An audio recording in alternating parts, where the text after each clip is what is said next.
Hello, કેમ છો વાલા ઉમેદવાર મિત્રો? આજે આપણે વાત કરીશું કે પોલીસ ભરતી બોર્ડમાં દસ્તાવેજોની ચકાસણી અંગે. શું દોસ્તો તમે જાણો છો કે માત્ર નામમાં ખોટો સ્પેલિંગ કે જન્મ તારીખમાં એક દિવસનો તફાવત કે કોઈ ખોટું ફોર્મેટ ભરાઈ ગયું હોય તો પણ ડોક્યુમેન્ટ વેરિફિકેશનમાં રિજેક્ટ થઈ જવાનું પૂરું જોખમ રહે છે. આ વિડીયો ખાસ કરીને તે ઉમેદવારો માટે છે જેમણે સરકારી પરીક્ષા પાસ કરી છે અને હવે ડોક્યુમેન્ટ વેરિફિકેશન માટે બોલાવવાના છે.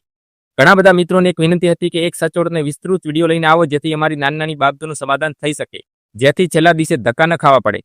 ઘણીવાર સાંભળવા મળતું હોય છે કે ઉમેદવાર ફાઇનલમાં લાયક હોવા છતાં પણ રિજેક્ટ થયો છે કારણ કે તેઓ ડોક્યુમેન્ટ વેરિફિકેશનમાં તૈયારીમાં ભૂલ કરે છે. તો આજે આપણે જોઈશું કે શું કયા દસ્તાવેજો ફરજિયાત છે, શું ભૂલો ટાળવી જોઈએ, જો હોલ ટિકિટ કે અરજી ફોર્મ ગુમ થઈ ગયો તો શું કરવું જોઈએ, કઈ ભૂલો સામાન્ય છે, કઈ ભૂલો ગંભીર છે, અરજી ફોર્મમાં ભૂલથી બીજું લખાઈ ગયું કે ટીક થઈ ગયું તો હવે શું ઉકેલ આવી શકે, કઈ ભૂલોથી તમારું સિલેક્શન અટકી શકે છે અને ખાસ કઈ બાબતોની તકેદારી રાખવી જોઈએ. તો મિત્રો વિડીયોને સ્કીપ કર્યા વિના અંત સુધી જરૂરથી જોજો જેથી તમારા દરેક પ્રશ્નોનું નિરાકરણ આવી શકે, તમારી મૂંઝવણ દૂર થાય અને તમારી પસંદગી સરળતાથી થઈ શકે. પ્રથમ વાત કરીએ તો મિત્રો ઓળખના દસ્તાવેજો, આઈડેન્ટિટી ડોક્યુમેન્ટ્સ, જેમાં તમારું આધાર કાર્ડ, મતદાર કાર્ડ, પાન કાર્ડ કે ડ્રાઇવિંગ લાયસન્સ જો હોય તો આમાંથી કોઈ પણ એક આધાર પુરાવો જોઈશે. જેમાં વાત કરીએ તો દોસ્તો સૌથી મોટી ને ગંભીર ભૂલ કે જેના વગર સિલેક્શન પણ અટકી શકે છે, જેમ કે દસ્તાવેજો પર નામ અલગ લખાયેલું હોય, જેમ કે એપ્લિકેશન ફોર્મમાં પટેલ મેહુલ કે લખાયેલું હોય અને આધાર કાર્ડમાં મેહુલ કુમાર આર પટેલ લખાયેલું હોય, અથવા જો એલસી ને આધાર કાર્ડમાં પણ તફાવત હશે તો પણ રિજેક્ટ થઈ શકે છે. જન્મ તારીખની વાત કરીએ તો જ્યારે એલસીમાં 1999 ચાલતું હોય અને આધાર કાર્ડમાં 2000 હોય તો પણ ચલાવશે નહીં. ઉપાયની વાત કરીએ તો મિત્રો દરેક ડોક્યુમેન્ટમાં પોતાની અટક, પોતાનું નામ કે પિતાજીનું નામ સ્પેલિંગ મેચ કરો. જો ફરક હોય તો ફરજિયાતપણે સોગંદનામું એફિડેવિટ તૈયાર કરો. આધાર કાર્ડમાં ફોટો જૂનો હોય તો અપડેટ કરાવો અને આધાર કાર્ડમાં નામમાં ભૂલ હોય તો પણ તાત્કાલિક સુધારો કરાવો. સાથે એલસી કે માર્કશીટ અને તમારા ફોટાવાળા આઈડી પ્રૂફમાં નામ સેમ હોવું જોઈએ. પછી મિત્રો વાત કરીએ તો જાતિને કેટેગરીના પુરાવા. જરૂરી દસ્તાવેજોની વાત કરીએ તો એસસી, એસટી અને ઓબીસી માટે જાતિના દાખલાનું પ્રમાણપત્ર ફરજિયાત જોઈશે. ઓબીસી ઉમેદવારો માટે નોન ક્રિમિલિયર સર્ટિફિકેટ છેલ્લા 3 વર્ષ માન્ય હોવો જોઈએ. નોન ક્રિમિલિયર સર્ટિફિકેટ 1 એપ્રિલથી 31 માર્ચ માટે જ માન્ય ગણાશે. ઈડબ્લ્યુએસ ઉમેદવારો માટે માન્ય તારીખ સાથેનું પ્રમાણપત્ર ફરજિયાત જોઈશે. દરેક સર્ટિફિકેટમાં તારીખ તપાસો, આજે પણ માન્ય હોવું જોઈએ. જો વેલિડિટી ખતમ થઈ ગઈ હોય તો ફરજિયાતપણે નવો કઢાવી નાખો. ડીવી વખતે જૂનો અને નવો બંને સાથે રજૂ કરવાના રહેશે, નહીં તો અનામત કેટેગરીનો લાભ મળશે નહીં. ખાસ કેટેગરીના ઉમેદવારો માટેની વાત કરીએ તો જરૂરી પ્રમાણપત્ર, જેમાં દિવ્યાંગ મહિલાઓએ પુનઃ લગ્ન ન કર્યાનું સર્ટિફિકેટ જોઈશે. જેમ કમ્પ્યુટર કૌશલ્ય પુરાવાની વાત કરીએ તો જરૂરી દસ્તાવેજો, જેમાં સીસીસી એટલે કે CCC કોર્સનું પ્રમાણપત્ર ફરજિયાત હોવું જોઈએ. અથવા ધોરણ 10 કે 12માં તમે કમ્પ્યુટર વિષય સાથે પાસ હો તો એના પુરાવા કે માર્કશીટ રજૂ કરવાની રહેશે.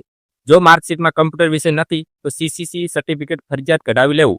શૈક્ષણિક દસ્તાવેજોની વાત કરીએ તો જરૂરી દસ્તાવેજો, જેમાં ધોરણ 10 અને 12ની માર્કશીટ ફરજિયાત ઓરિજિનલ સાથે લઈ જવાની રહેશે. એલસી એટલે કે સ્કૂલ લિવિંગ સર્ટિફિકેટ પણ ફરજિયાત જોઈશે, જેમાં ઝેરોક્સ અને ઓરિજિનલ બંને સાથે લઈ જવું. વિશેષ ક્વોલિફિકેશન સર્ટિફિકેટ, જો તમારે લાગુ પડતું હોય તો સ્પોર્ટ્સ અચીવમેન્ટનું જે પ્રમાણપત્ર જે સ્ટેટ લેવલનું કે નેશનલ લેવલનું હોવું જોઈએ. એક સર્વિસમેનની વાત કરીએ તો જેમણે નિવૃત્તિના પુરાવા કે બુકલેટ રજૂ કરવાની રહેશે, જે પ્રમાણપત્ર ઉપર ઓથોરિટીની સહી હોવી ફરજિયાત રહેશે. જો મિત્રો અરજી ફોર્મ ખોવાઈ ગયું હોય, ના મળતું હોય તો પોતાનું જીમેલ ચેક કરી લેવું. જ્યારે ફોર્મ ભર્યું હોય એ તારીખમાં PDF મળી જશે.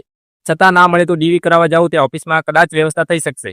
સાથે પ્રિલિમ અને મુખ્ય પરીક્ષાના કોલ લેટર ફરજિયાત લઈ જવાના રહેશે. મિત્રો જ્યારે અરજીમાં પાસિંગ ટ્રાયલ પૂછવામાં આવે ત્યારે અમુક મિત્રો દ્વારા ભૂલથી અલગ લખાઈ ગયું હોય છે, જેમ કે પ્રથમ પ્રયાસમાં પાસ થયો પરંતુ માર્કશીટ બતાવે ત્યારે સેકન્ડ ટ્રાયલ હતો, અથવા કોઈ યુનિવર્સિટીનું નામ બીજું લખાઈ ગયું હોય.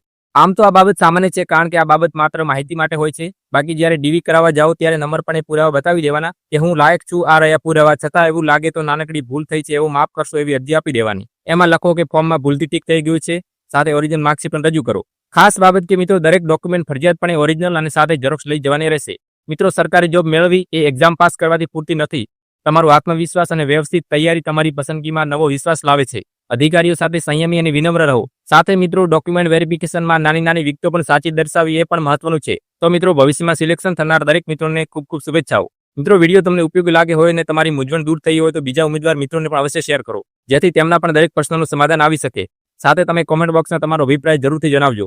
અને મિત્રો તમે આપની ચેનલ પર નવા મહેમાન હો તો ચેનલને સબસ્ક્રાઇબ કરીને બેલ આઇકન દબાવવાનું ભૂલશો નહીં, જેથી આવનાર નવા વિડીયોની નોટિફિકેશન તમારા સુધી પ્રથમ પહોંચે. ધન્યવાદ. જય હિન્દ.